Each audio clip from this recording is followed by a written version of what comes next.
dans ce quartier de Gourbert. Je fais ça tous les matins.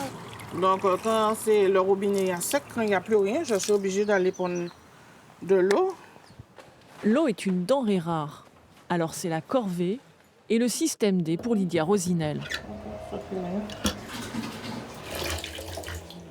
Avec sa fille autiste, elle se rend régulièrement chez sa belle famille.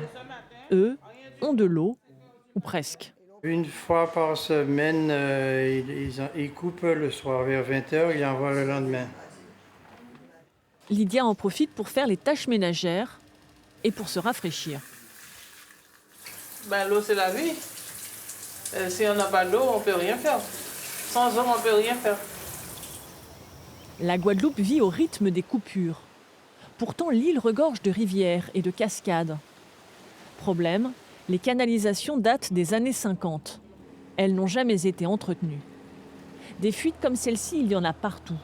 63% de l'eau s'échappe dans la nature. Et il n'y a pas que les tuyaux qui posent problème.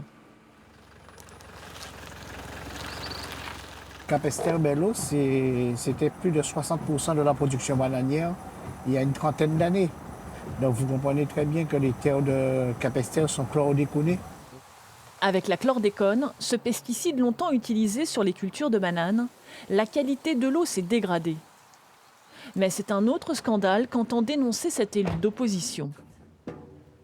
Cette station d'épuration a coûté 13 millions d'euros, financée à 53% par l'Europe. Elle n'a jamais fonctionné.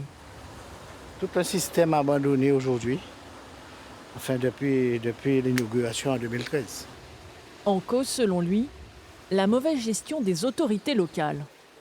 On vient de voter le budget primitif avec un déficit de 85 millions d'euros, 75 millions d'euros de dettes, donc 56 millions aux fournisseurs, sans compter les banques. La communauté d'Aglo, Grand Sud Caraïbes, n'a pas les moyens financiers aujourd'hui pour faire fonctionner cette station d'épuration. Résultat, les eaux usées se déversent dans la mer. Dans l'île, les 2/3 des stations d'épuration ne sont pas aux normes. Une bombe à retardement pour l'environnement.